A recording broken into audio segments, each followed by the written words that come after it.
I'd like to call the meeting to order. Tuesday, September 19th, Port of Bellingham Port Commission meeting. Our first item is roll call. Let the record show that all three commissioners are present. For our advisory committee announcements, the next Technical Advisory Committee meeting is November 9th at 9:30 in the morning at the ARF building out at the airport. And then there is the BIAC the same day, November 9th at 5 o'clock, same building. The next Marine Advisory Committee is October 10th at 6 p.m. here in this location. And we are looking for some more folks to fill some positions on that Marine Advisory Committee. So if anyone's interested, check in at the port. Our next item would be our public comment period. We have two people signed up. The first one is R. Keeney, right up over here, if you could, please.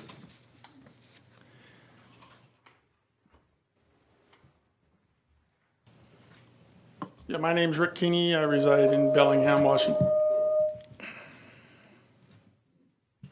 ahead. Are we okay? Nope. Maybe I'll stand back further. No, it's not yours. It's this one here. It's coming from his. Try now. Hello? Hello? Okay. Again?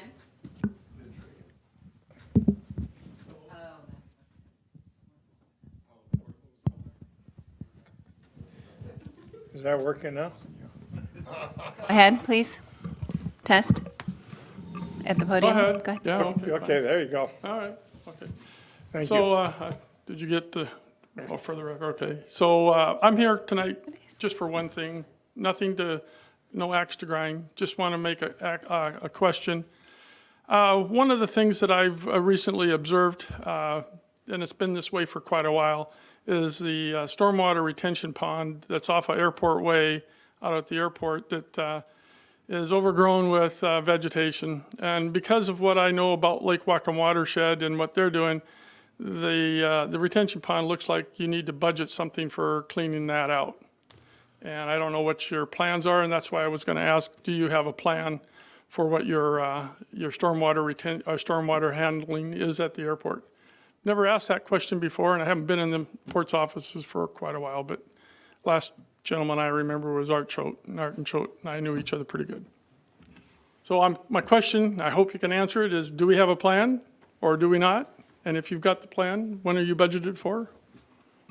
If we can get a mic to Sylvia. Are you referring to the one with the black tarp on it? If you look at the airport and you drive down Airport Way past the toxic waste place, on your left, going south, going to Alderwood, you'll see a retention pond. On the side of the fence, there is a thing that says Port of Bellingham. Okay, inside there is a huge amount of vegetation. And I'm not an environmentalist that's going out and tree hugging and all that kind of stuff, but I am thinking about how we manage our stormwater. And stormwater is a big problem. If you didn't notice it yesterday, it flooded a lot of streets around here because of leaves and everything else. Imagine what that detention pond does when it gets too much water. It can't hold it. Anyway, so I'm thinking the port ought to have at least my bucks that I've been putting in for about 45 years, ought to be able to do something about that airport and the stormwater, because I know you're managing it, and I know it's an FAA part of your responsibility as well. Thank you for your comment. And Sylvia, do you have a comment on it? Yes, if I can comment on that. That is the Alderwood detention pond, and actually the design of that detention pond is to work as a natural wetland, and the wetland vegetation in that pond is part of our strategy to clean the stormwater. It's actually a regulated wetland, and we're required to keep the trees and the stormwater and the vegetation in there. And we upgraded it about 3, maybe 4 years ago. To change the outflows of that. We've done several years, like 4 or 5 years of monitoring of Airport Creek to make sure that the creek is stable so that it's not eroding. And we, like I said, we recently upgraded that stormwater pond, and that is exactly how it's supposed to look. Okay, thank you.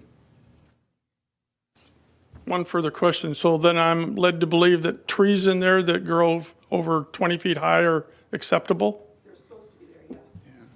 That's interesting. In fact, they're required to be there. What's the requirement? I mean, where is it at in the statutes? I'm just trying to figure this one out because that's not the way the watershed is. Well, it's totally different, though. A constructed wetland's different than a detention Yeah, or I a understand retention wetlands pond. to some degree. I'm not an expert in that. Yeah.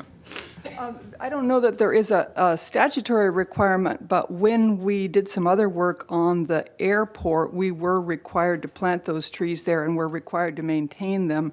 In fact, there was a question about would the trees survive if the stormwater got too deep, and we had to monitor them to make sure that the trees did not die because they're supposed to stay there. And in fact, at the airport, we're also not supposed to have open water. So if those trees weren't there and it became a pond, then ducks would land there and they could get into airplane engines. So the trees are actually supposed to be there.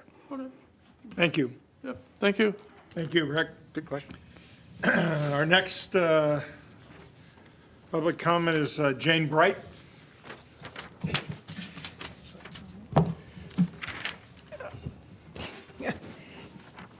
I need a step stool, thank you. Jane Bright, 306 Highland Drive. And speaking of budgets, I understand that you had a budget retreat today, and was thinking of you a lot as I watched the coverage of Hurricane Irma and Harvey coming in, and listened to the governors and the mayors and the chiefs of police and everyone talking about safety first. Every time you turned on the TV, every official kept uttering those words, safety first.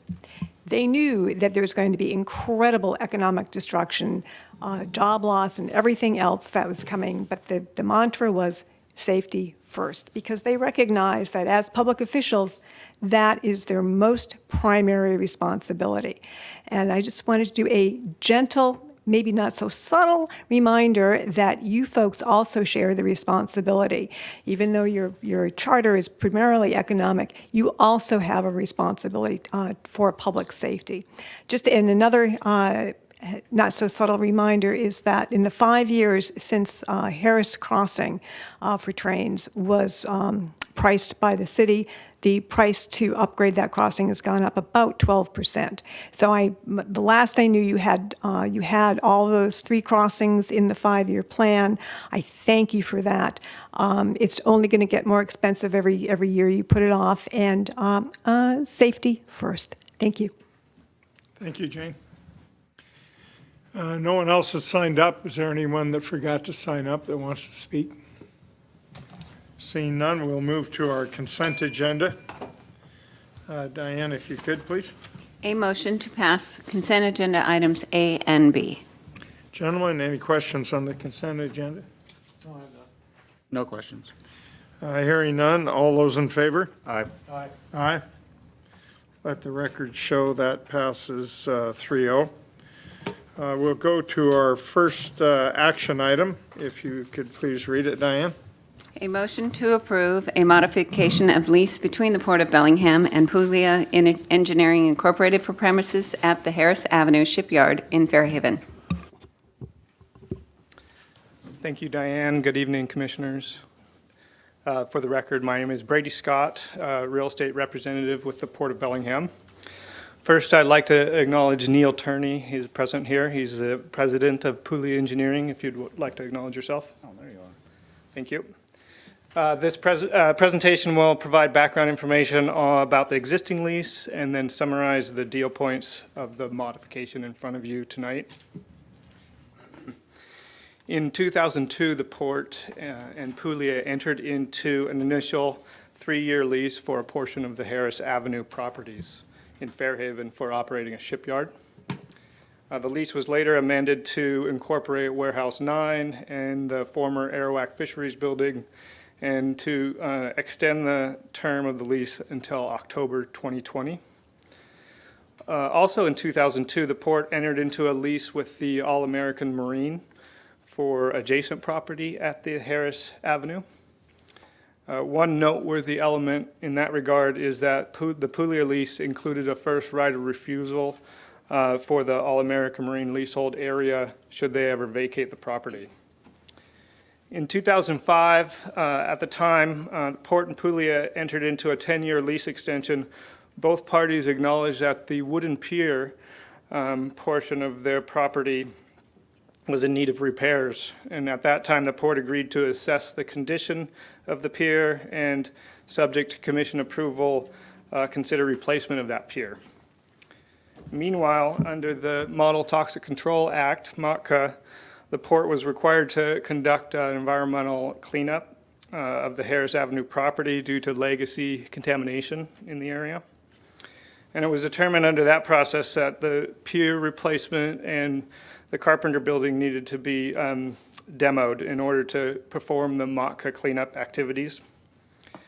So after several years of design and discussion about that project, including solidifying MOTCA funding and providing accommodations to keep the shipyard active and in active production, the port was finally able to move forward in May this year with that project. The Harris Avenue cleanup and pier replacement project is now underway. Also in 2016, the port entered into a lease and a development agreement with All-American Marine to relocate their facility to Hilton Avenue, and which resulted in the All-American Marine vacating their property in Fairhaven this last spring. So this modification of lease addresses both the cleanup, pier replacement project, and the disposition of the vacated All-American Marine property. First, it incorporates the All-American Marine property into the Puglia lease pursuant to their first right of refusal. Second, it acknowledges the port and Puglia's agreement on the disposition and replacement of the wooden pier, removal of the Carpenter building pier, and construction of the new pier, and then adjust rent to incorporate those properties and facilities into the lease. The modification also provides Puglia with a good faith commitment by the port to negotiate a long-term lease past 2020, subject to Port Commission approval, and addresses a few housekeeping items, including updating insurance requirements, et cetera, to conform to the port's current form of agreement. And with that summary, the Real Estate Division recommends approval of the modification of lease. Thank you. Thank you, Brady. Gentlemen, any questions? None for Brady, but I'm sorry, your name was? Neil. You folks are comfortable with what's going on here? Okay. I just like to check with what the folks we're dealing with, if they're present. I like to make sure that they're comfortable with what's going on, and there's any questions to ask of us, ask away. No. Okay, very good, thank you. Appreciate what y'all do up there after listening to some of this stuff, so thanks. Commissioner McCauley, any questions? No question. Glad to see that this is happening and glad to see that Puglia is still here in Bellingham. We were nervous not too many years ago, but you're here and we're happy, so keep it up. Thank you. As well, I'm glad you're here, glad the Carpenter building's down and you're going to get a new pier there and things are moving forward. That's great. So hearing no other questions, all those in favor? Aye. Aye. Aye. Let the record show that passes 3-0. Thank you, Brady. Thank you, Neil. Our next action item 2, if you could please, Diane. Approval of a motion authorizing the executive director to execute a memorandum of understanding, or an MOU, between the Port of Bellingham and Air BP North America to negotiate the development of a new fuel farm at the Bellingham International Airport, or BLI. Thank you, Dan. Good afternoon, Commissioner Sunil Harman, Director of Aviation. So just by way of introduction, I'm going to have Jonathan Prout, our Supervisor of Terminal Operations, do the presentation, but I also wanted to introduce Keith Archambald, who's a manager with BP. He's here present. from our local facility. So by way of background, how I came about with working with BP was when I attended the National Business Aircraft Association conference about this time last year. I met with BP and some other fuel suppliers and indicated to them that we had an inefficient fuel farm and that we were looking for a company to come in with the expertise to develop fuel farms and work with us to capitalize this project. And BP expressed interest, and we began talking about a year ago. So Jonathan will do the presentation. This is an MOU only.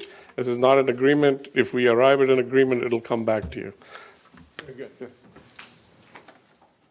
Good afternoon, Commissioners. Jonathan Prout, Terminal Operations Supervisor out at the airport. So I want to just kind of break down where we are right now with our fuel farm and then kind of where we'd like to see it move forward and with this MOU. So our current fuel farm is for the Jet A, specifically for the jet fuel, is located on Williamson Way. It is outside the airport fence. And because of that, it's a very odd setup. You don't see that at many airports where you have to have the fuel trucks actually leave the fence to go refuel. And it's if you're not familiar with the area, it's just south of Bakerview Road there, near the Air National Guard site. One of the problems we have there is of course, the pavement wasn't designed to handle all that traffic that is down there. And the fuel farm there is aging, and we just need something that's more efficient moving forward. For example, one of the efficiency issues we have is with our current route that our Jet A fuel trucks from our FBOs have to take just to refuel. The staging area, as you can see, is on the general aviation ramp, and they have to travel all the way across general aviation ramp, past the ARF station, outside the fence onto Bakerview Road, down Williamson Way, and then back again just to refuel one truck. On the way back, they also have to stop at the ARF station and get a security check from airport operations, because every time they leave the fence, they're required to do a airport security check. Is this route chosen because of the truck and its licensing? Because it's not the most efficient way, it doesn't seem. It is not the most efficient way. No, we're trying to keep those trucks off of the Airport Way and Mitchell Way there, just because of the traffic. This is Okay. And then this is requirement. The return trip. This is the way they have to go because of the security check. So, yeah, it's about a mile round trip that these trucks have to take just to get fuel. So our proposal for the new fuel farm location is actually at the current staging area. We've done some very preliminary look into this, and we believe that we can fit all of the new fuel farm as well as still maintain a staging area for the fuel trucks in that spot there and still meet NFPA standards. So what it might look like, and this is a very, very my rendition here, working with BP, not at all an engineer's drawing. But if you see, like, there's three kind of filled in red rectangles near the north end of the pad there. That would be the 3 90,000 gallon fuel tanks. Those that would be the initial what you would see put in at the outset of the project, with the ability to expand an additional 3 90,000 gallon fuel tanks just to the south, and that's those red rectangles that are not filled in there. So those would be, if we ever needed to expand the fuel farm, we'd have the ability to do that. To the west there, you can see the smaller green rectangle. That is where our fuel trucks would fuel from, and the larger rectangle outside the fence, that is where our fuel trucks could offload fuel that are delivering to the fuel farm. There would be a little bit of fence line work involved. As you can see, the red dashed line there would require some fence line work, and we'd also would need to do some work in the area that the offloading trucks would come into. But we believe it could be easily mitigated because we have plenty of parking in lot CA there, right across the street. And that would be where those folks that have to be displaced from this project would move their vehicles to. So with deliveries, are those delivery trucks able to pump? I'm assuming you're going to underground some pipe. That would be kind of up to the engineering, but it actually would probably be above ground pipe. Okay. It would just be right through the fence. Like Just wouldn't drive behind it, okay. Yeah. So, would they be able to pump to above ground storage? The tanks would be above ground. So are they pumping, like, how are they filled now? Are there external pumps that are sucking out of the truck, or are the pumps pumping into the tanks? The pumps pump into the trucks right now. So as of right now, at the current fuel farm, only one truck can go in there at a time. So if it's a truck that's offloading into the fuel farm, it takes up that whole spot for maybe 45 minutes to an hour, pumps into those into the tanks, and then once that truck leaves, our fuel trucks are able to then get fuel from the fuel farm. So the apparatus I'm looking at here is the pumping from the tanks into our local trucks? Yes. Correct. Yeah. It does both. It brings it in and pumps it out. You put it right back into another, you're going to put that right from the tanks back into another truck. Correct. Pump it from the outside. Into the tanks. Into the tank. Correct. From a truck. Then you take it out of the truck, pump it into, or out of the tank, pump it into another truck and drive 30 feet and pump it into a plane. That's correct. Yeah. Yes. So what are the benefits of this new Jet A fuel farm? The first and foremost is that it's located inside the airport security fence, eliminating the need to conduct security checks, as well as eliminating the need to take those fuel trucks outside of our fence onto public roads. It reduces the impact to those fuel trucks as well as to our pavement. Our pavement in the area of the current fuel farm is failing right now, and that is why we actually have it in a current construction project that will be addressing that pavement in that area. The close proximity to the point of service, which would be the commercial and general aviation ramps and the fueler staging area, would allow for more efficiency. And then the 90,000 gallon capacity of this current fuel farm is greater than our 72-hour requirement right now. The FAA recommends you have a 72-hour supply of fuel on hand in case we have some kind of power emergency or something like that, or we can't get more fuel in.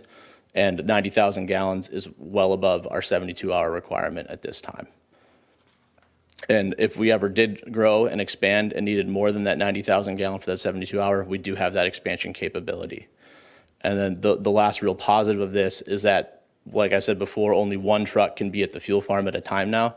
With this, we can be offloading from a delivery truck, and our fuel trucks for FBOs can be loading into their trucks at the exact same time to increase that efficiency.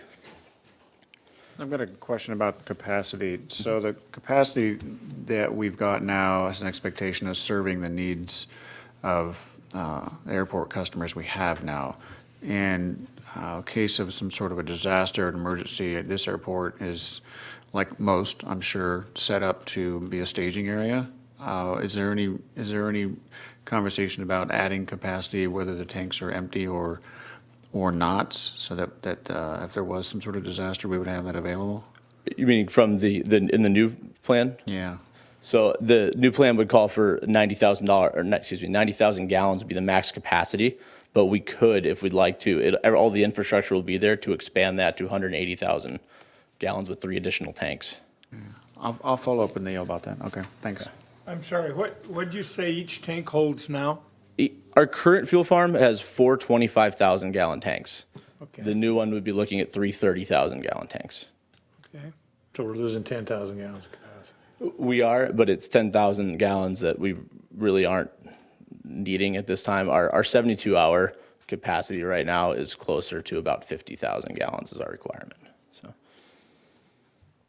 All right, so you're not going to use the same tanks, obviously. No, it would be They're all new. new tanks. Yeah. Correct. It'd be new tanks.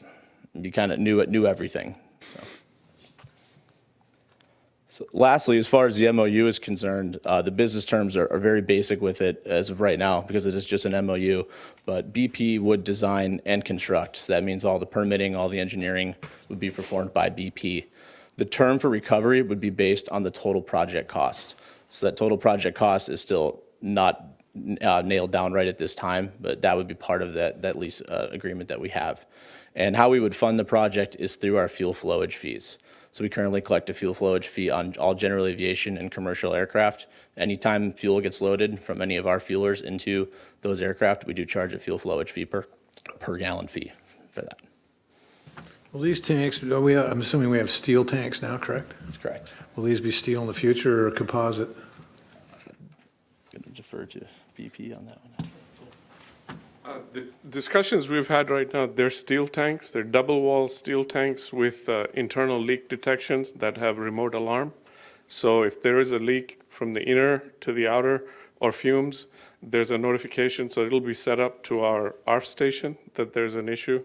We've also talked about automated fire suppression. The current farm doesn't have a fire suppression system that's automated. And then finally, of course, because this is sitting on a concrete pad above ground, we don't have to have the catch basins underneath that are also failing over time in the current fuel farm to protect groundwater and so on. We don't have to have containment. We don't have to, on a concrete with double wall, interstitial, or internal monitoring, remote monitoring, real time, we don't have to have a containment system.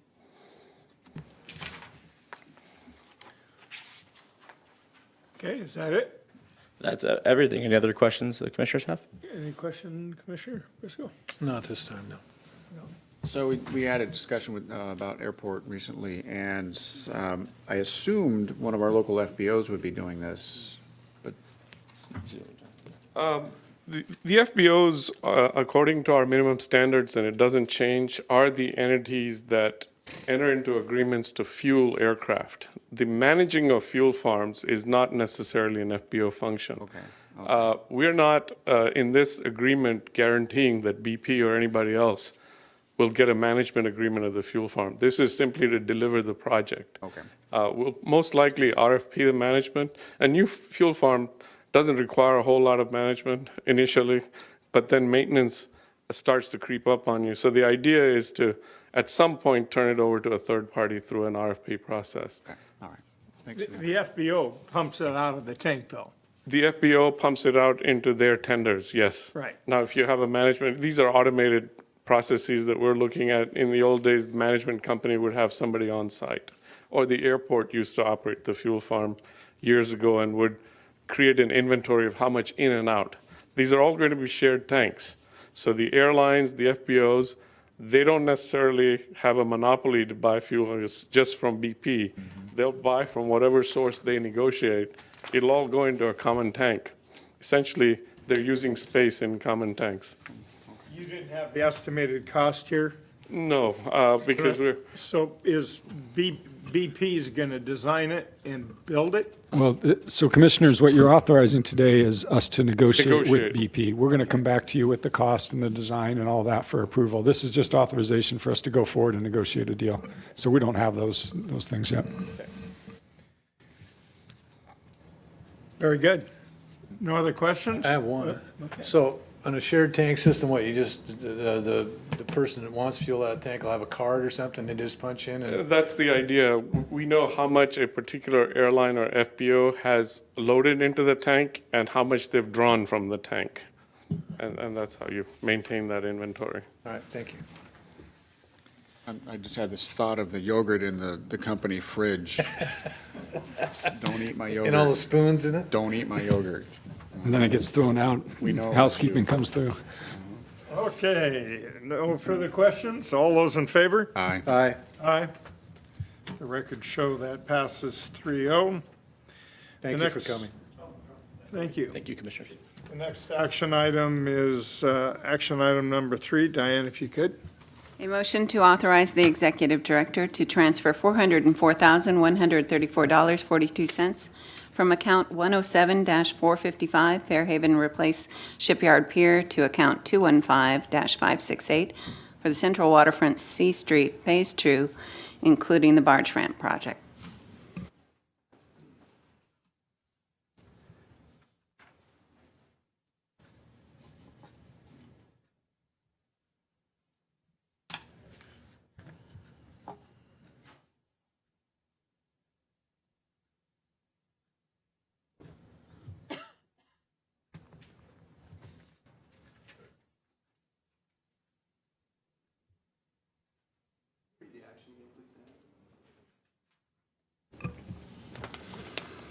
A motion to authorize the executive director to transfer $404,134.42 from account 107-455 Fairhaven Replace Shipyard Pier to account 215-568 for Central Waterfront C Street, Phase 2, including barge ramp.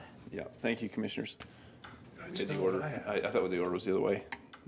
The other way, too. I've got it different here, I don't, and 4? Yeah. Well, let's go with this. This is fine. Yeah. We're going with 4. Okay, thank you. Yep, so Commissioners, Wonder thank you you. were confused. Yeah, I know, Change damn up. different. Sorry. We're now doing number 4. All right, thank you. it's going to get a little worse. All right. Adam Fulton, Director of Facilities. This is an administrative correction, Commissioners, to move monies back to a budget that were mistakenly moved out of a budget. The Commission might realize that beyond the authority of the Executive Director, there are only 2 times staff can affect the capital improvement program budget, and that is 1 at its creation and 2 by Commission action during the year. Some months ago, we moved monies out of the C Street budget due to a miscalculation made in projecting the final costs of the project, wherein the bill forthcoming from Puget Sound Energy was inadvertently excluded from the calculation. There was neither the concept of budgeting nor the mathematics involved are beyond the grasp of my team, I assure you. And so what was the problem? How could we have made that error? And we discovered a nice thing, and that's that we discovered a systematic error existing between the facilities group and accounting, and we rectified that. So I would like to share that with the Commissioners. What the Commissioners see here is just a typical project budget, what we call an accounts payable sheet. This is a very simple one for the repainting of Berth 1 down in the fuel line at BCT. It's just an example. Sometimes these are several hundred lines long. But what you see is it's basically a collection of history. It is, hey, here's the money we've spent against a project. So if you're looking at your budget, in this case like $80,000, and you saw you only spent $4,700, you'd think you were loaded. You know, you've got $79,000 or $76,000 remaining with you. Not really the case. Our former software, Springbrook, used to produce a nice figure called an encumbrance amount. How much was a budget encumbered, which was a really handy thing, and you don't know, you miss it until it's gone, and then you get stung by it, and you're like, what just happened? So with Tamara's help in finance, we added a couple of elements to our account payable spreadsheets. Of course, we have hundreds of these for all the projects we do. But what it does is basically put in our major contracts, major expenditures, major consulting, and then it calculates down to the bottom here how much the budget is actually encumbered.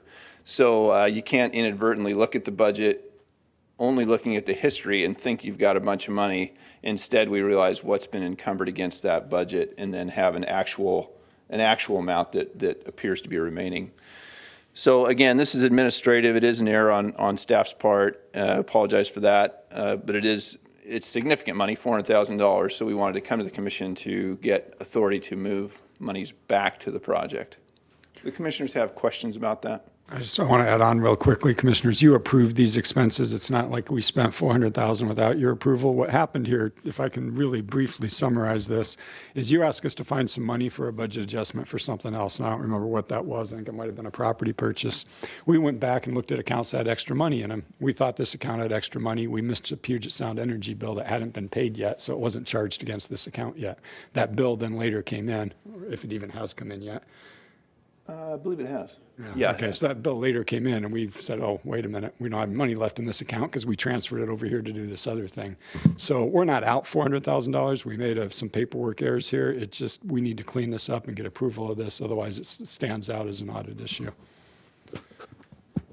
I see what you mean. It did get a little more complicated. Yeah, You're right. Thanks. Gentlemen, any questions? I have none. I have none, so all those in favor? Aye. Aye. Thank you, Passes Commissioners. 3-0. Thank you. Now, action item number 4 that's marked number 3 on mine. All right, authorize. This one's supposed to be easier. A motion to authorize the executive director to transfer budget of $208,029 from the Tissue Warehouse Stormwater Repairs account GL 215-754 to the C Street Phase 2 Improvements account GL 215-755. Good afternoon, Commissioners. Greg Nickel, project engineer. In July of 2017, the Port and Bellingham Marine Industries modified their lease agreement to move their leasehold from the south side of C Street over to the north side of the C Street. In doing that, that transferred the property on the south side of the property, on the south side of C Street, to a port-controlled common use area. The thing that comes along with that is that then the port becomes responsible for compliance with stormwater regulations. Since that transfer, the port has been in cooperation with the Department of Ecology to ensure that we are in compliance with stormwater regulations. Based on the proposed use for that site, we need to contain all the stormwater on the site to prevent any stormwater from leaving. The budget reallocation that we're proposing would construct some minor improvements to the site that would capture all of the stormwater on the site and convey that to the ASB lagoon. Those improvements would include lined swales along the south side and the west side of the property. Those would drain to a catch basin located at the southwest corner of the property. The catch basin would be equipped with a small pump that would pump all of the stormwater into the ASB where it would be evaporated. Power to that pump station would be obtained from the compressor building, and that would be an effective method to capture all of that stormwater, particularly given that the uncertain future development on that property. It would be a low-cost solution to comply with stormwater regulations. In addition, we would propose doing a couple of improvements to improve service to our tenants. One of those improvements would be to install a 1-inch yard hydrant on the C Street terminal site. As part of the first phase of work on C Street, we included a stub out for this improvement, and we would just extend that stub out and install the yard hydrant just inside of the fence line on the C Street terminal site. And finally, based on some correspondence with our tenants, they've requested a few improvements to the barge ramp that we would address as part of this budget reallocation. That includes there is some concern over the length of these aprons that extend onto the barge itself. There's concern that these are actually too short, and as the boat sways in weather, those aprons could actually fall off, is the vision. We're not sure if that would happen or not. There's also concern about the apron on the opposite end at the bulkhead side, and so we would extend that as well. And then just a minor issue with these two bolts that are on each side hold a keeper plate that prevents the barge ramp from rocking off of its connection point. And there's just a concern that the threads get mashed every time they put the plate on. And so we're going to change that to pins, solid pins. And then the project that we're requesting to transfer money from is a project to investigate and address groundwater seepage that has been reported from beneath the tissue warehouse. Since we've established that project, the port staff has been actively monitoring this, and we can't actually find any evidence of seepage at this point. And so, for one, we can't really troubleshoot the issue, and for two, we're not confident that the issue still remains. And for that reason, we're requesting to reallocate money from that project to the immediate concern to address the stormwater issues at the C Street terminal. We would keep $25,000 in that budget to do further investigation should those seeps return. Are there any questions? So it used to seep, but it's not seeping now, is that correct? That's correct. Part of the problem is that it's been very dry lately, and so groundwater levels would be down. Again, it's uncertain the extent of that seepage. I've never actually seen this seepage, so we're not sure if this is a nuisance or if it's a larger issue. And that's part of why we want to keep that small amount of money in that project to address it if it does return. So are we pumping anything else into the ASB lagoon? As part of this project, we would be pumping the stormwater from the yellow area into the ASB lagoon, and that's the extent of what we would be proposing to pump into the ASB. But as part of the overall picture, Commissioner, yes, we are. We're pumping stormwater from the GP site over to the ASB. And does all that evaporate, or are we using the outfall? We haven't used the outfall since 2008, Or it all probably. just evaporates? It's 100% evaporation. Thank you. Any questions? Yes, so this stormwater that's proposed here is a short-term fix, is kind of what I'm hearing. That's correct.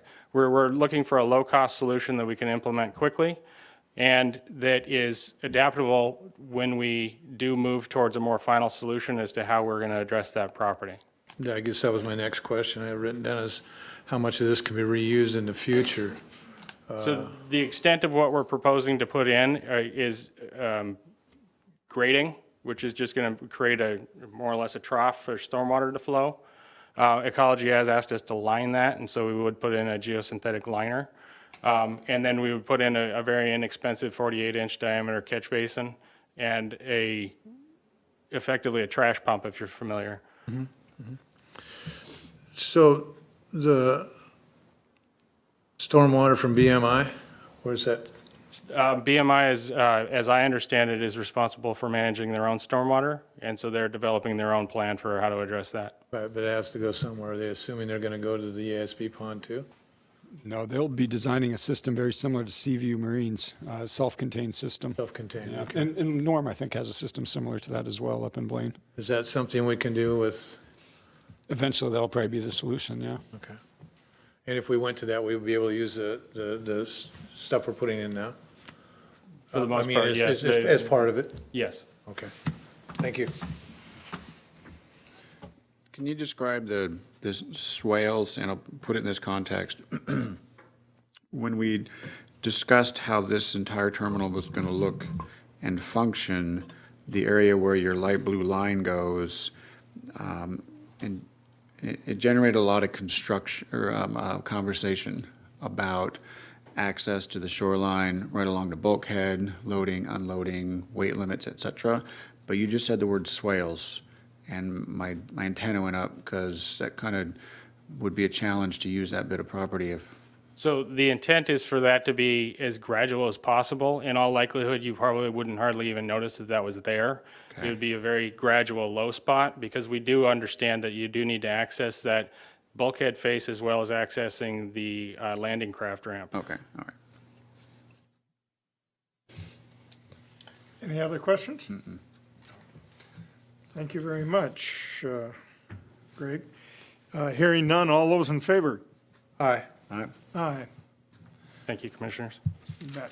Let the record show that passes 3-0. And that brings us to an adjournment, 45-minute adjournment, unless you want to handle new business now or anything. Commissioners, we don't have anything after the break, so I would suggest we get the new business done now, and then we'll keep the after the break short and sweet unless we have public comment. Perfect. I'm in for that. It's up to you guys. Commissioner McCauley, are you comfortable with that? Oh, yeah, totally. Okay. Super. So, no public comment. We'll move right on to new business. Any new business? Lots. Okay. Well, some of it's old, some of it's new, but Commissioner McCall? No, I only had one thing, but I don't know where it went, so. Okay. Since I've become a commissioner, we've been kicking around this ASB pond and what we're gonna do with it. And I would like to see some kind of decision that we start moving forward with talks and some kind of decision before the first of the year that clearly defines what we're gonna do with it. We've been mucking around with this project long enough, and I think we kind of, it's gonna be an ugly one. There's gonna be a lot of yelling and screaming maybe about what folks want to do with it or whatever, but we need to get it started so that we can have a clear definition of what we're going to do. We've got environmental things we have to deal with, and we need to know what we're going to do with that. So I would ask my fellow commissioners that we move forward and try and get this thing figured out before January 1 of 2018. That's what I would like to see with that. And I'd like to hear your comments on how Well, you. my concern is who's going to use it and what's it going to be used for. So I don't know what decision we can make until we know what use we have for that. Commissioners, let me suggest that we put a work study schedule for this, that we start discussing some of the potential uses. Commissioner Robbins is right. Ecology is going to want to know what the use is before they dictate what the cleanup is. So there's, in my head right now, I know of 3 proposals that want to use it for different things, including the original proposal of Marina, which I don't think is financially feasible. But that has to be on the table because it's been talked about for years. So I suggest we get an agenda item for either late October or early November. We have a little work study session where staff presents to you what these options are, and then you 3 are free to discuss what you think of those options. Keeping in mind that after you decide on an option, we're going to have to find a user and get Ecology and Corps of Engineers and everyone else who has an interest in buying off on that solution. It's not going to be a quick process, but I do agree with Commissioner Briscoe. It's been kicked down the road long enough. Let's start having some conversations. Well, didn't we have a conversation several months ago to move forward on planning for a partial fill or a full and complete fill on that? I think all the scenarios that were going to be viable are going to involve some sort of a fill, yes. I agree. So is there a need for a more assertive, this is what we want from the commission? If you want to get to a point where we're, and Brian's in the room, so you can jump in if I'm saying anything wrong, but if we want to get to a point where Ecology is buying off on our cleanup plan, we're going to have a more defined use than just we're going to fill part of it, I think.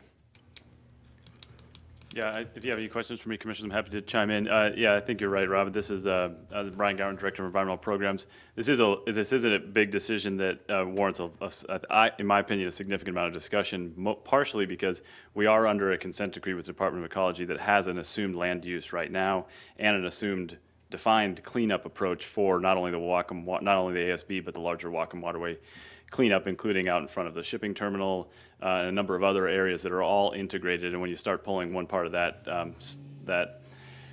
cloth, the sweater starts to come unraveled, which is fine. And I think we're actually in that spot right now. And what our team is working on is evaluating the preliminary kind of options of filling, partially filling, cleaning out and using for a water-dependent use like a marina. Those are the big 3. We're looking at how those different pieces can fit together and still be integrated into the cleanup. So that would be like one of the initial discussion points for setting the stage, I think, for the larger land use discussion. But they definitely both inform each other, and we're preparing to do that as we speak. So I think that timing would be. How about this in the spirit of moving forward? Because I have been wanting to fill it in for years. There were at least 11 options that were discussed back in the day. Could you get us can you get a list of what those options were? Because they were then discussed. They've already been hashed out. I doubt that we can come up with anything different than those options. And then the commission can kick those around a little bit and see which one of those might fit where we think that the answer lies. We will definitely circulate the work that's been done on this in the past. I think that was 2004, 2005 era work, and we're happy to circulate that to the commission to start this. Because I can't imagine that people are going to, I don't know that you're going to hear any different responses from anybody because those were well discussed. Just last week, I had a new proposal. A new proposal? What's the new proposal? I was sworn to secrecy until he does a little more homework, but you're going to hear from him soon. The launch pad for rockets? Then there's another new one. Why? What's the reason to do something before we have a use for it? Well, Ecology is going to be pushing on us to do phase 2 of the Whatcom Waterway cleanup, and phase 2 of the Whatcom Waterway cleanup dictates what you do with the ASP. Right now, the current plan for phase 2 involves burying a lot of that sediment into the middle of the ASB, digging a big hole for it, and that may not be necessary depending on what direction you go. I see. Mm-hmm. So Ecology is driving it right now before we have a customer. As part of our Whatcom Waterway cleanup, they have a very... Well, yeah, but think about if you're Ecology, what do they save by not doing, what's the savings to the state by not doing that cleanup versus another option? Yeah, I think you're right. I think the state is open to a variety of options. I think that the land use decision really does help inform and drive that cleanup. Current land use assumptions are an open water marina facility, but they understand that we're in the middle of addressing, kind of our current land use situation and whether that would be the current preferred approach. Just to your point earlier, though, Commissioner McCauley, we are happy to circulate previous alternatives, but keep in mind those were remedial alternatives that address the cleanup only, not really the land use, I think, which is really, in my opinion, more of what the commission should focus on is the land use. Then we can go back, work with ecology to make sure that land use and the remediation are compatible. Because those set of alternatives really range from everything from chemically treating this stuff to removing it to solidifying it to disposing of everything off-site. Let's just think of it in terms of, there were discussions about the full-on marina concept, which is wide open to the ocean, to the Salish Sea. The other was, there was a partial fill concept that was, and then there was a full fill concept in there. So all the things we've been discussing have been discussed before. Sure, yeah. Yep. Okay. And all the options we've heard about fit in one of those 3 buckets, so that is a good way of The character. rocket guy, we haven't heard this one I don't know what yet. Rocket Guy wants. Okay. Isn't he in North Korea or something? I don't know. Wants a target with a bullseye on it, he wants. Anyways, I just felt that it's time we move forward with what we're gonna do with that. I'm really being tired of asking what we're gonna do with the ASB pond and going, well, I don't know. Well, somebody's gotta know, so we're gonna have to make a decision. 3 of us are gonna have to make a decision sooner or later what we're gonna do with it. And it's probably not gonna make everybody happy, it never does, but we need to move forward, I think, and get this wrapped up, hopefully by the end of the year. Did you have a use in mind for it? I certainly do. And what's that? One of the 3, I would like to see as a partial fill.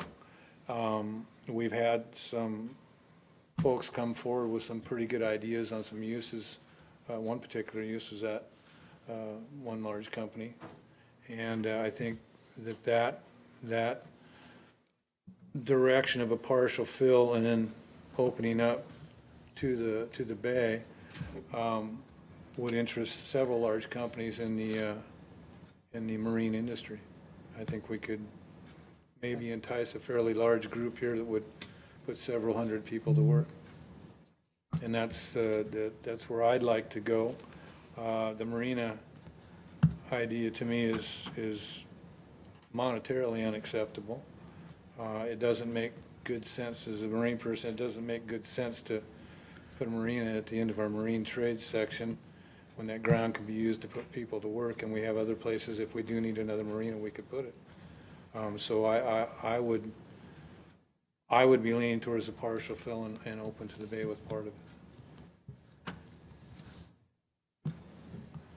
Okay, very good. Yeah. Just keep going. I found my lost. Some of the things new I wanted to business. speak, well, I have trouble with, as you people know, none of us, the 3 of us can speak to each other outside of this open meeting other than an executive session. And it's hard, it makes it very hard to find out how my fellow commissioners feel about something or to speak to them about it. So one of the things I'd like to see is that on the agenda, if we can add something in there somewhere where we can just have a discussion that's not new business. I mean, new business, you're supposed to bring new ideas to the table, but I have a lot of things about old business I'd like to talk about, and things that are ongoing that I'm not sure where my fellow commissioners are at. And this is, and correct me if I'm wrong, Frank, this is the place to do it. This is the only place. The only place. So, somewhere in our agenda time, if it's right after new business or maybe right before new business, I'd like to see a few minutes' time that the 3 of us can just have an open discussion Of old business, since it isn't new. Yeah, right. So. We can certainly add an agenda line item, old business, right before new business. All right, I got a solution. Just commission chat or whatever you want to call We it. could Just call it old and new business and have one line item. the BS session, whatever you'd like to do. I don't care. It's just that I think it would help with some things. As I have a real problem not talking to people about things and getting things done. So, and I want to be within our boundaries. How will that be different than what we do now in new business? I think we talk about old and new, but we just label it differently. Let's just change the label. So when I introduced this, when I was sitting in the middle there, because I had the same problem, and it was just called new business, but I totally agree with you. The intent was just it's the opportunity for the commissioners to have a conversation about anything. So I think we can relabel it or add a label to I it, like to certainly. follow what we're supposed to do, and I don't like, if we're supposed to be talking about new business, I don't want to bring old stuff. No. We'll change it up so it makes more sense. Free for all was a suggestion, but it seemed a little, iffy. I've seen other governments have items not on the agenda. Sounds great. So you don't revisit what's on the agenda, it's anything not on the agenda. Okay, well, yeah, it doesn't matter to me, I would like to be able to talk about things. A couple things, and some of these things were touched on today earlier, but I'd still like to go at them a little bit more if we could, since that we have time. The dismantling of the web locker in Blaine, web locker 1. I spoke a little bit about how I felt about that. I think that's something, the dismantling of it should be in timing with our MOTCA things we have to do up there. I mean, you're gonna have the people there hauling stuff away, things are going away. I think we could maybe save a few dollars at that time, which brings us around to the fact that web locker is gonna have to be replaced before it's dismantled, because you have no place you're gonna be displacing people and gear, and you have no place to go. Which brings us to the building that's in the budget for Seaview North. For years, everything has gone on in Bellingham. I witnessed everything we've done here, which has been great. Blaine has kind of been left out of the picture. We really, other than the marina itself, we really haven't done a whole lot up there.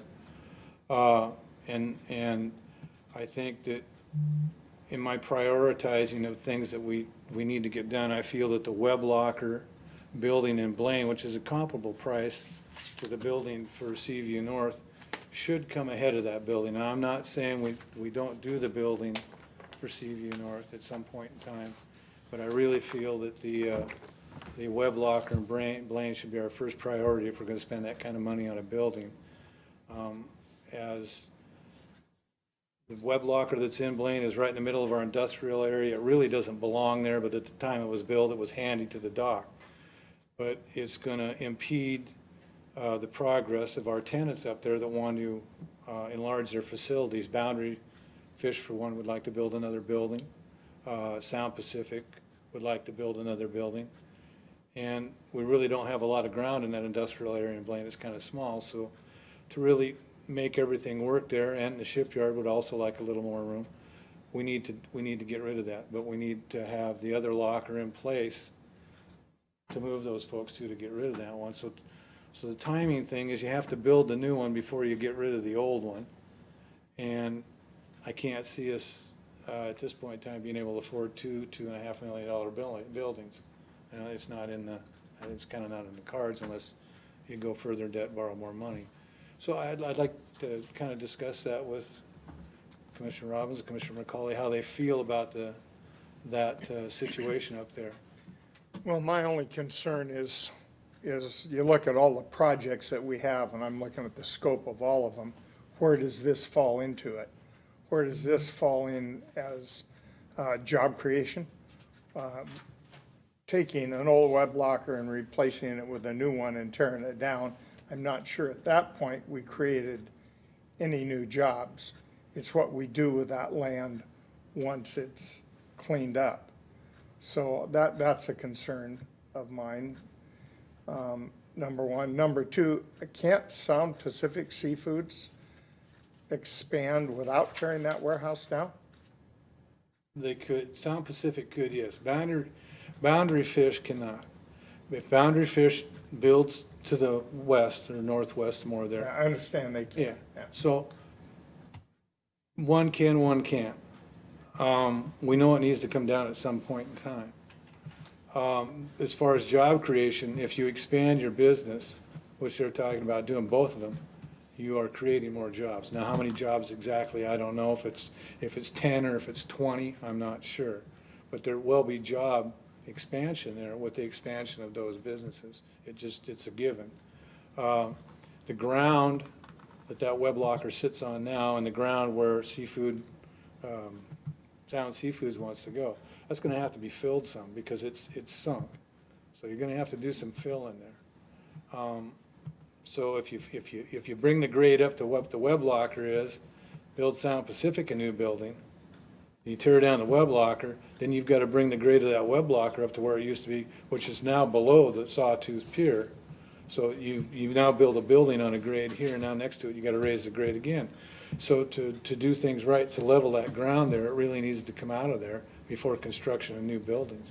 Because we're going to have to do some fill to level it, because things aren't level there anymore. It's a fill site from dredging the harbor and pumping the fill up there, the sand up there, and it's settled over the years. So we have a lot of, and I think Shirley can attest to that, we have a lot of uneven ground there. Don't you need some new bulkheads at the same time? To tear the web locker down, I mean, no, to fill in.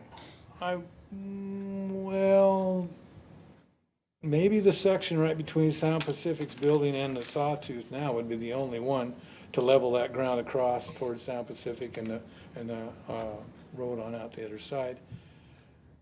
I think that the level at North and South Pier would not change. I think if you sight down it, it's higher than where the locker is, because it goes downhill to the lockers, that parking lot where the trucks pull in. So basically that centerpiece by Sound Pacific, the road that comes through there towards the shipyard. The shipyard comes up and then it comes down to the lockers. So it's all pretty uneven in there. But I don't know that you'd have to do a lot of bulkhead work to put that fill in to level that ground there, other than maybe right at, like I say, between Sound Pacific and the Sawtooth Pier. But I certainly feel that that project, the locker project, should be in front of a project of another building down here, whether it was at Seaview North or any other place. If we spend it. Rob, in the 17 budget, we have $1.5 million for the Lignin building.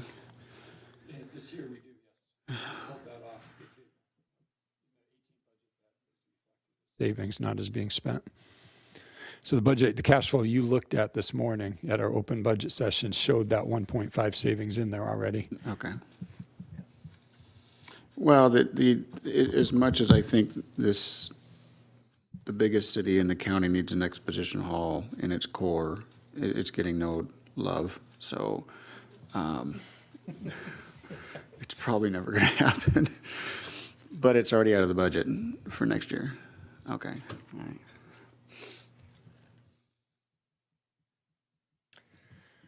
So my suggestion on this one is that, as we discussed earlier today, we do some financial analysis of what each one of these buildings means in terms of not just money, but jobs.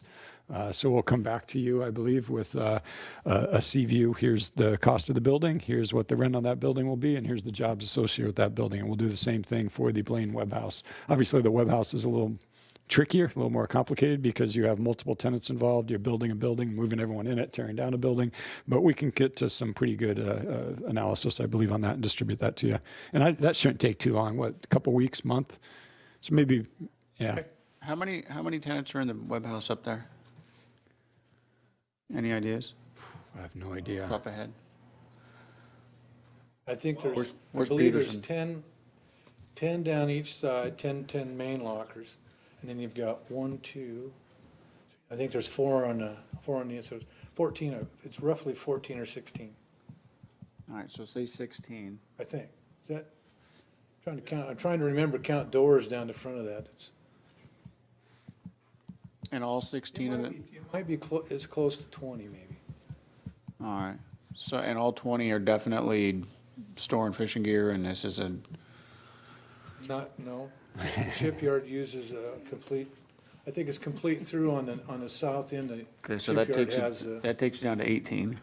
I'm assuming they're using at least And the shipyard 2. space would be replaced, obviously, when you, right, Shed we're building that is in the budget to build them a Well, what shed. I'm wondering is if you're not, I mean, let's imagine that you need 12 web lockers right now, and you constructed a building that you could easily add on to on an end, then you could build 12 now, you could add 8 later.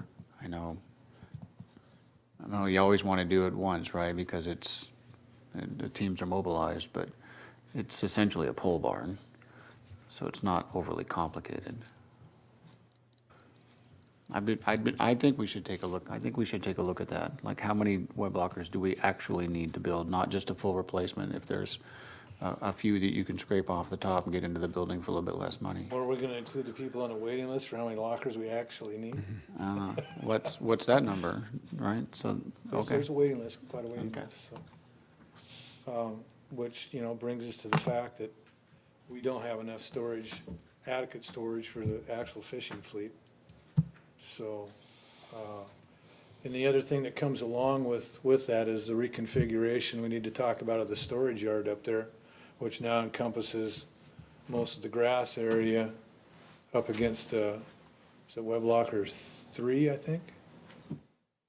2. So the reconfiguration of that will have to be included, which I think is just moving the fencing, basically. That's pretty easy. Yep. So, at any rate, I would ask my fellow commissioners to consider doing that as soon as feasible. We'll get you this analysis before you have to make a final decision on approval of the budget. That way, you'll have the information in front of you. Okay, I think that's a good plan. Does that work for you, Commissioner? Yeah, no, absolutely. I just want to, you know, I see things popping up, and I know we need other things, and I just want to make sure that we make sure we have things prioritized. We're putting a new siding on 2 of those web lockers as we speak, aren't we? Just one. Just the one. Just the one on the roads. And we haven't done anything to the web locker you're talking about? No. Pretty rough shape. Okay. Commissioner McCauley, any comments? Okay. Did you have anything else? Yes, I do. Okay. And we touched on this today, and I'd like to see it get going, is moving our Squalicum Harbor Storage Yard for the commercial gear out of where it exists now, across Roeder to, enlighten me, Shirley, what do we call that piece of property? The what? Reisner's site. The old fuel site. Yeah, Commissioner, I mean, I'm all over this one. I'm surprised it's on the unfunded list. So we're going to move that off the unfunded into the 2018 budget and get it done. Perfect. Good. I agree. I know we're all in agreement from what I heard, so. Commissioner I McCauley? just- Yeah, there's no problem. Yeah.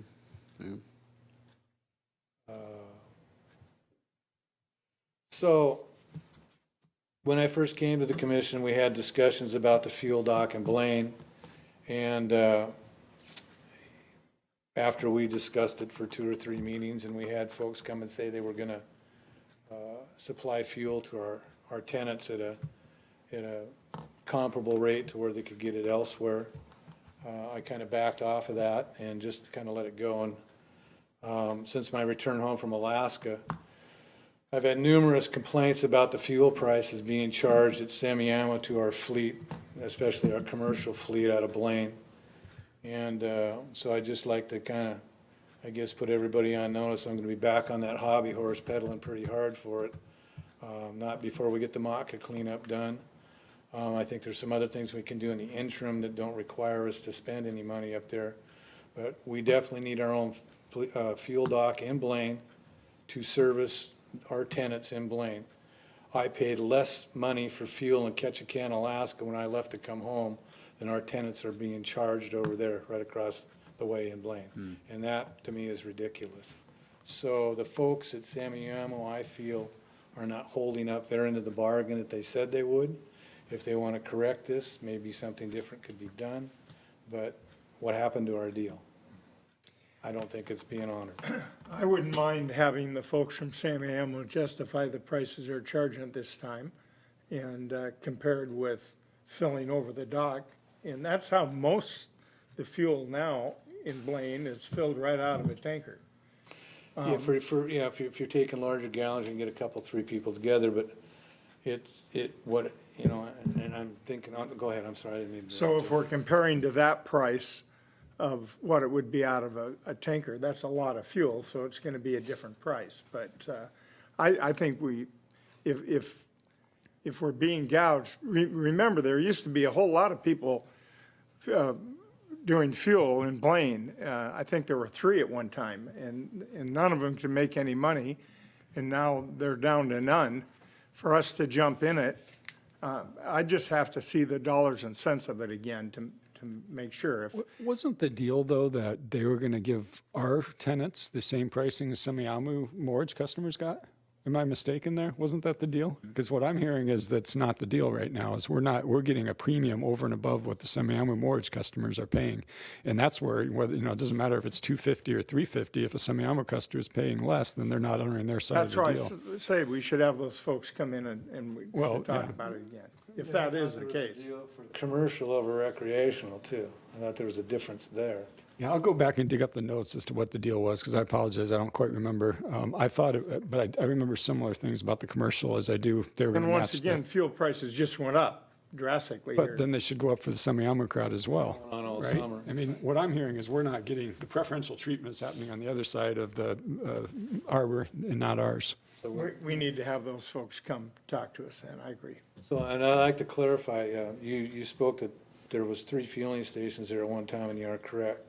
And there was an insinuation that they weren't making any money doing it. The fueling stations were done by the fish companies. CK Fish had one, Boundary, I think Boundary had one, and then Blaine Marina had one. Those fueling stations were put in to service basically the commercial fleet. And that fuel was never put in to make money. It wasn't there to make money. It was there to keep their fleet fishing. The fuel prices you were charged, and I bought fuel from CK when I trawled for them, you were charged exactly what they paid for it. Whatever it cost them to have it put in their tanks at the dock.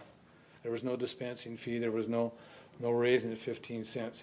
So you cannot use what went on at fuel sales up until Dodd was the only one fueling, and he didn't charge a lot of money. When I fueled up at Dodd, it was, well, what's the truck charging in Bellingham?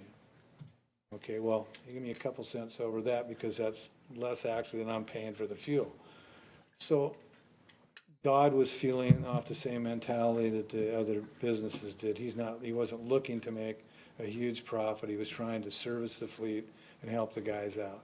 So there was never really a fueling business in Blaine that was there to do just fueling business and make their money off of that. It's never been that way in Blaine. So it's hard to take the numbers, even that Blaine Marina gave us, and say, well, we can't make any money on this deal because he wasn't really using that as a Do you business. think that's the same as here in Bellingham? In Bellingham, most everybody gets some truck. I'm not familiar with the little dock over there. I know they're fairly expensive, but, and they're there mostly for the recreational side of our facility. Most of our commercial stuff in here, most of the commercial stuff in here, it comes out of the truck. In a boat like mine, you'll take 1,500 to 3,000 gallons. And if the fuel truck's coming down, your little crab boats, your gillnet boats or whatever, they see the truck, they run over, you got time to fuel me up? Well, yeah, so you get 6 or 7 guys run over. So, there's some options in Blaine maybe to get around this. Maybe we can talk to McAvoy or we can talk to Yorkston and we can get a truck staged up there a couple of times a week so that the guys up there, we need That to do. certainly makes sense to me. Eventually I'd like to see our own fuel dock there so we don't have to get somebody staged there and we don't have to worry about whether we're getting gouged or not, I guess is where I'm going with this. I think as I said before, I believe if we have a marina, and it's gonna be a full-service marina, we're gonna need a fuel dock there. So, it's just something I wanted to bring back up for you and Mike to think about and let Director Fix know what complaints have been to me up there. And I'll get back to you all and circulate what the deal was that the Semiahmoo guys presented us with, what the terms were. Any comments, Commissioner McCauley? No, I not to get crosswise with you, Dan, I don't think they need to come and talk to us, but if, Rob, if you just follow. Not Yeah. us. Okay, all right, yeah. Us, yeah. I meant the port, I'm Yeah. sorry, not the commission. Okay. Yeah, sounds like Rob's Yeah, gone. the staff needs to take Yeah. care of it. I agree. I asked, we all received the emails on the district energy. We spoke about that a little bit today, so I really don't, I think what Adam and everyone explained today at a little bit at our budget meeting kind of cleared up a lot of the questions I was going to ask. So I just would like to thank Mr. Weston publicly for sending that email. It jogged my brain into thinking a little further along than I was, and we did get some answers to questions that we didn't have before. Just for a clarification, especially the folks might be watching, we had a budget retreat today. That's where all these things were discussed. A lot of people might not know that. It wasn't an open public meeting. Yes, it was an open public meeting and a budget retreat this afternoon, or earlier today. And notice, I don't want to infer decisions were made. It was simply some questions and answers about the items we had on our budget list. One thing that's kind of bothered me, and Director Fix and myself have had some conversation about it, is the tenants fixing up port property. You know, in a day when the property, these properties were built, things are new, buildings are new, roofs are new, docks are new, everything's new. We have a tenant clause that says, you know, you've got to maintain it, you've got to take care of it. And I'm in full agreement with that. However, when it comes to things, and I'll use the marine trades area that we received from the city of Bellingham, I believe the buildings were valued at zero that was over there, basically. Okay, so we took buildings. They're pretty rough, yeah. Yeah, they're pretty rough. So we've got tenants in those buildings over there, and we've got roofs that are in very, very bad disrepair and need to be replaced. And I have an issue at that point with a building that was not in very good shape when they took it over, and they've been repairing and keeping it up to try to keep things dry inside, that the full brunt of replacing a roof or roofs comes to bear upon our tenant. It's port property, and I feel that it would be up to us to replace, and then that person, whoever it may be, whatever business, moves forward from there and takes care of it and keeps it in the condition that they're given it. Yeah, I think that's fair, Commissioner. We're negotiating with those tenants right now. Shirley's up, so I'll let her talk. Yeah, thank you. Shirley McFerrin, Real Estate Director. And we are in negotiations with those 5 tenants to get on the new lease, the new port lease format. And we have also budgeted $100,000 for 2018 to put some money into that property. Which 5 tenants, which property? Pacific Marine Electric. Northwest Diesel. Northwest Diesel, thank you, Ship Shape. And then Hal Hansen, and I think that's it. Is that the same building you're talking about, Mr. No, Prescott? Okay. they aren't the same buildings I'm talking about. Oh, But the cost, the roof cost is comparable. Oh, I thought you were talking about the property we acquired from the city. I didn't, I just said our marine trades properties. We have other properties with buildings, we have other buildings there that need roofs badly. Well, in those cases of those buildings, though, their lease rate reflects the fact that they're going to do a certain level of maintenance on those buildings. Right, I understand that. But when you look at the cost of replacing those roofs at the tune of $100,000, I'm not sure, at least I, myself, am not comfortable. I don't feel the lease rates reflect the repair that needs to be done for the disrepair that the buildings were in when they were received, and the money they spent keeping up to this point, trying to keep things done without having to do a total replacement. So I guess. Can I ask what tenant we're talking about? Well, Colony Wharf building, basically.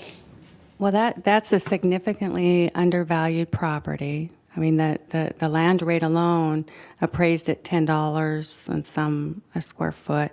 We're at about $3.83 a square foot. We're at 20 cents on the buildings, for most of the buildings, and then 30 cents. So I kind of feel pretty strongly that that does reflect the notion that the tenant would pick up those tenant improvements. So, since we're talking about it, are these buildings we should keep? Are these buildings that we should tear down and I Are they think the tenant config? uses them. I think they're valuable. They're all Oh, being used. my point here is though, if they're in terrible disrepair, are they even in the right location anymore? Are they the right buildings for, the work that's happening next year, not the work that was done 10 years ago?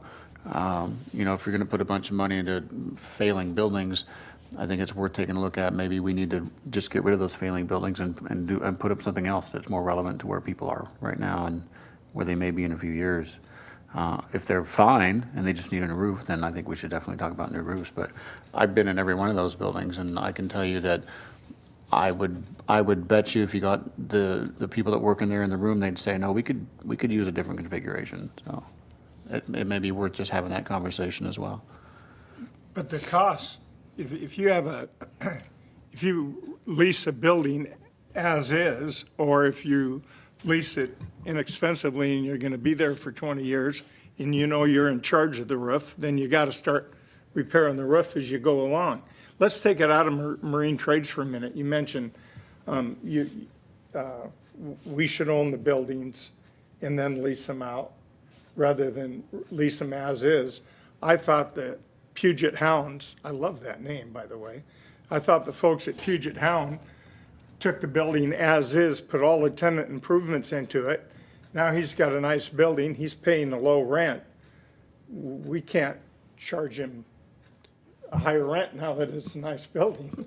That wasn't the agreement, Yeah, and vice versa with That's other kind of buildings. reverse of this. We charged a very, very low rent rate because they were supposed to be saving up for a new roof. And, that's an example. They're supposed to be in charge of the repairs. And for them to now say the repairs on are us, well, we've been charging way too low of a lease rate then. That's not consistent with the lease that was approved. Said the repairs were on us. That wasn't brought forward to me. I'm just saying that when we own things and we lease them to people, I would be more comfortable if it was fixed and in good shape when we lease it to those people instead of doing all these other deals. Completely agree, and that's why we were talking about the C Street property that we bought from City of Bellingham, is we want to get in there and do these so that the buildings are up to spec at the beginning of their lease, so we can require them to keep them in that condition. I completely agree And with that. obviously, the property then is going to be worth more, and they're going to be paying a higher lease rent. Can they do that? That's the Well, and question. that's the A balance. lot of those folks want a building that is cheap rent. Well, and that's why Shirley's negotiating with them right now, is to figure out where that threshold is. Sure. But I think the majority of them are willing to pay a little higher rent for some tenant improvements. Perfect. Some of the major tenants there, so, yeah. In that case, we should look at making improvements to it for them. Well, that's kind of where I'm trying to go and get at with this, is maybe we don't have to have this, they're strapped and can't make the improvements. We get it done right in the first place. It's ready to go. Okay, from here on out, it's you give it back to us just like you got it. Keep things up. I mean, we're jumping all over with this cents and that cents per foot and trying to make it so folks can fix things up as they go, and really they could probably do better business and make more money if they had something good to start with. It's like going to your toolbox. If they're all broken and you got to tape them all together, it takes you a while to get the job done. So, I mean, that's kind of, I wanted to hear what my fellow commissioners, what their thoughts were on that. So, I mean, I'm not trying to start some kind of subsidizing thing for the buildings. I just think that maybe there's a better way to do this, so it's easier for all involved. I think we had a discussion, cold storage is a good example. When that business started, it was all brand new. Everything was new. And that's how we expected it to be kept up. But when you start someone else with something that's broken down and busted up and roofs are leaking and things aren't so good, well, here's a better rent deal and you guys So fix has it up. that worked out well, cold storage, do you think? You go over and look at that facility, yes, I believe so. And they keep putting money into it, but they have a cheap ground rate. Right. But they knew they had to Right. make that investment. I don't see the difference in C Street. Wasn't all brand new when they started. The buildings weren't new. Nothing was new there. We received it in disrepair from the city, unless I'm incorrect. Well, just look at the building we just bought. How much, what kind of money are you thinking about putting into this building? Well, we have 100 in the budget, but it's not going to cover what needs to be done there. I would say tear it down. and start over I don't because think it's. they, I mean, I don't think the tenants want that. You know, again, what Commissioner Robbins alluded to earlier is they got to be able to afford to pay for it. Yeah. So I think they're going to be, and Shirley's talking to them now, so we'll report back to you with what comes out of those talks. But I believe what they want is just some nice improvements, a new roof on their buildings, a working garage door that they don't have to prop up every day. You know, the basic types of things like that. I think, and they'll be happy. But we're exploring how to do that with those tenants right And the now. landlord should do that, is obligated to do that, but then they're going to be obligated to a higher rent. Right. And they, you know, Sometimes that's an easier pill for the folks that are trying to do business to swallow than Sure. trying to come up with 100,000 or excess dollars all at once to fix the roofs. So, anyways, Okay. Well, just thank you food for thought. getting that information back to us. Touched on a little bit, but wondering if we could talk about Commissioner McCauley's project in East County. But I think he. Still trying to drum up the interest at the state level for it. So if I do, then I do, and I hope I do, so. Okay. I would be behind doing something there if you can figure it out, we can make it work. I hope so. Yeah. Other than that, that's about all I got. Okay. Any new business, no, excuse me, new or old business? Or what was it? Not on the agenda. Not on the agenda business. Does anybody remember Leapfrog Taxi? Not on the, Where'd they go? Yeah. Well, you can bring this boat this way too. It just wasn't working out here? Okay. Then I will make sure that I tell persons interested that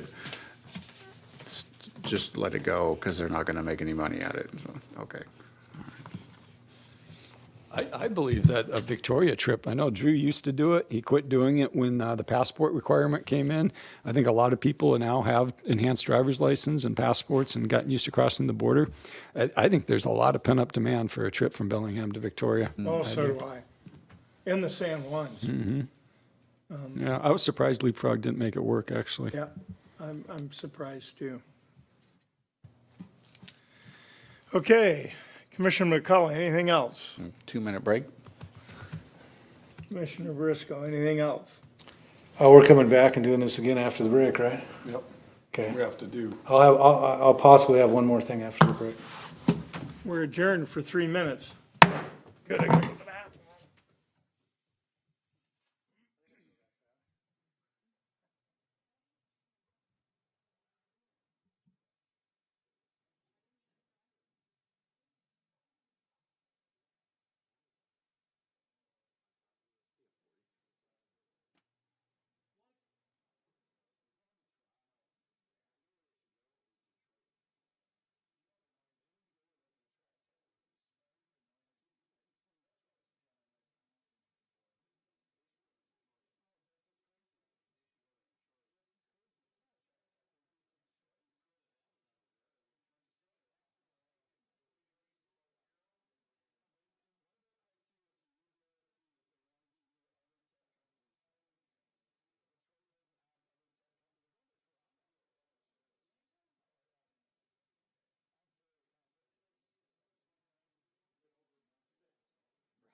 still gonna shoot them down.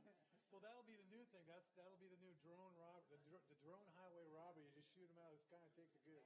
The FAA is developing a technology, some sort of a radio signal that you can shoot out a drone to disable the airports. Really? Yeah.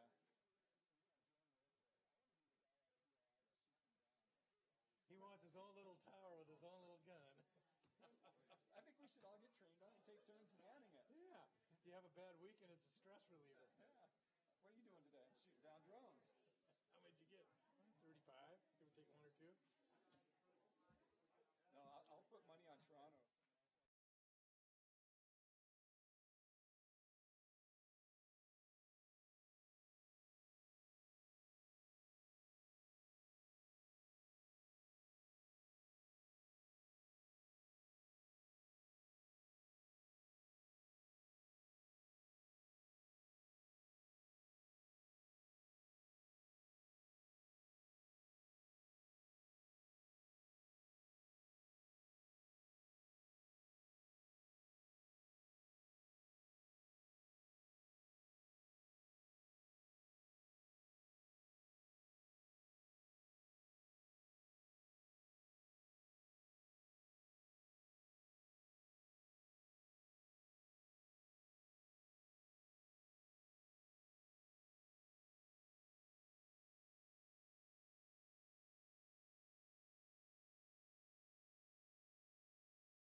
Reopen. Is there any public comment? No one signed up? Is there any public? No public left. Okay, so, gosh, I already forgot what we call it. Any, not on the agenda topics? I have one more thing. It's kind of a hot button. Since becoming a commissioner, it's been on my radar. There's been Director Fix and myself have had some conversations about it, as well as Elizabeth and I and Director Fix, and multiple times with the firefighting people. We have unrest at our airport amongst the folks that are associated with the firefighting community. Normally, I'd probably let things go, but it's like it's festering. The more I hear about it, the worse it gets. And this is kind of a conversation with my fellow commissioners on how they feel about things, but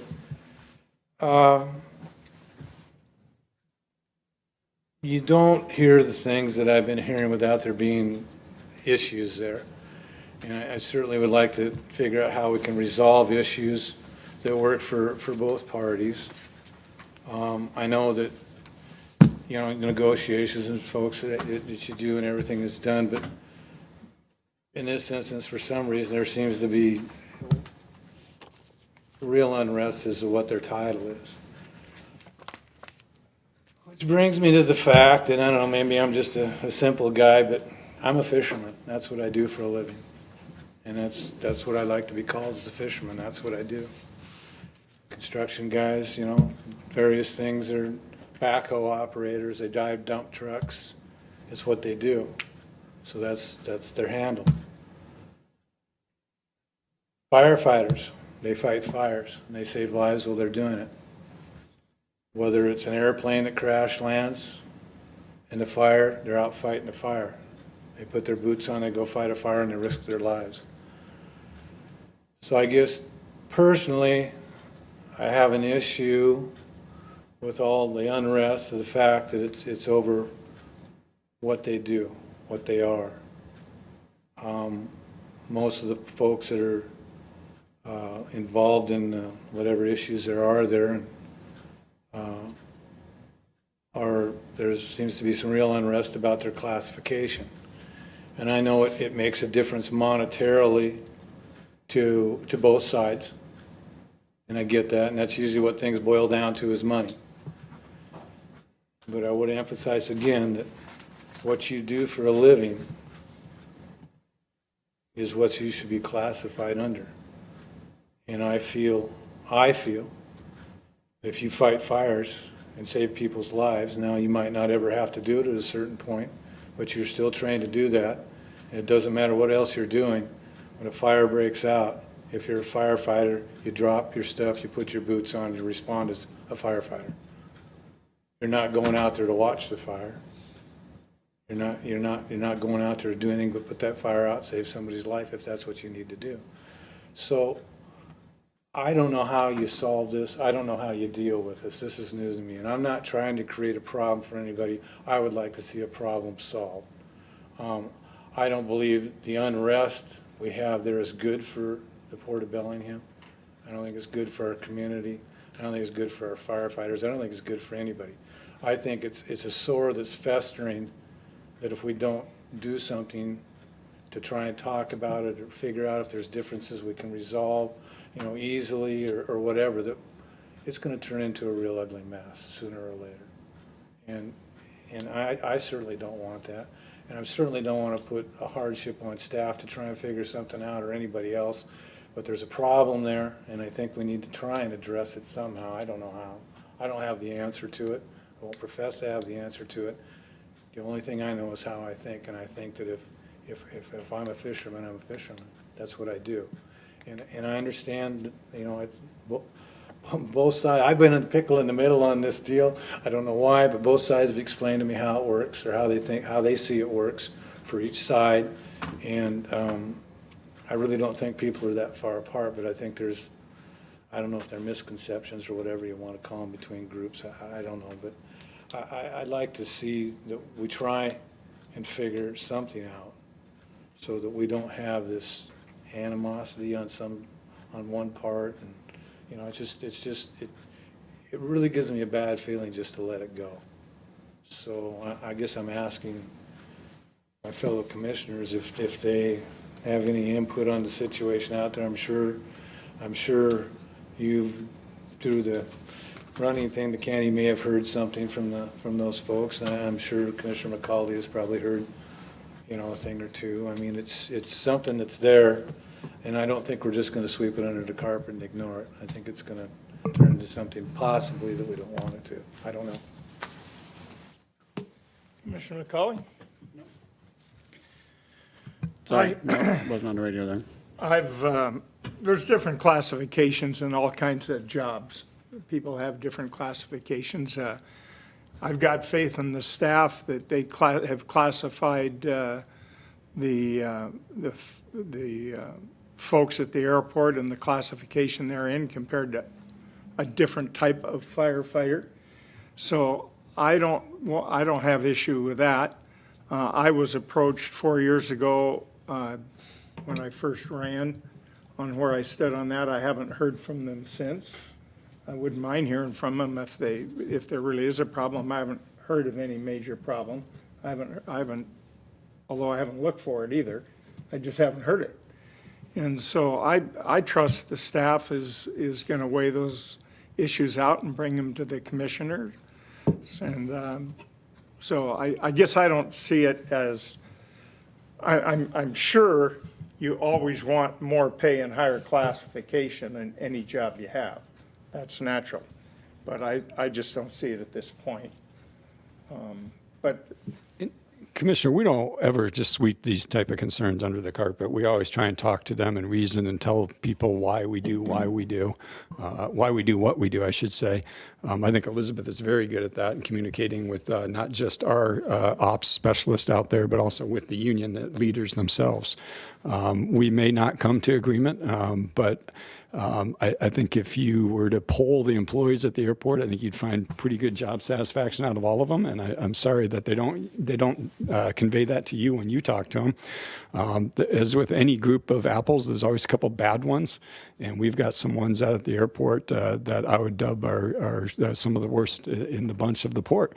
And we have some disciplinary actions happening out there right now, and I think that's causing some of this strife. I think when we're putting pressure on people to perform and do their jobs correctly, they sometimes call you all because they're frustrated with their management, and they view that as their outlet to go to. But like I said when I started this, we don't want to sweep things under the carpet. We don't want ill feelings. We want people to come to work and be happy and satisfied in their job. So clearly we're missing something there, and Elizabeth and I and Sunil will double down and have more conversations with them and see if we can't make them a little happier when they come to work each day. And that's simply all I'm after, is that we talk to them, because they've indicated to me, the firefighting groups, and there's been more than, it wasn't employees out there calling me, it's the firefighting union group coming to me and asking me if I can help do something, which I'm an elected official, that's my job. Mm-hmm. I'm one of the 3 guys sitting up here that's responsible for everything this port does. Everybody in this room, everything you do, I feel responsible for what you do. That's why I'm sitting up here. So I feel it's up to me to bring this forward and try and help something be resolved so that they're happier and we're happier and everybody's smiling at the end of the day. And maybe the problems we're having out there, some of them are in response to not being listened to. I mean, I don't know. I just feel that we need to reach out and try and figure out what their issues are and what's going on, and if we can do anything different than we are. And as far as classifications, Commissioner Robbins, I would say that a fire is a fire. I don't care if it's a chemical fire, or if it's an electrical fire, if it's a wood fire. Fire is a fire. And the person that fights that fire is a fireman. So, and I understand the classification of rank and everything and so on and so forth. But to reiterate where I'm at, a fireman fights fires.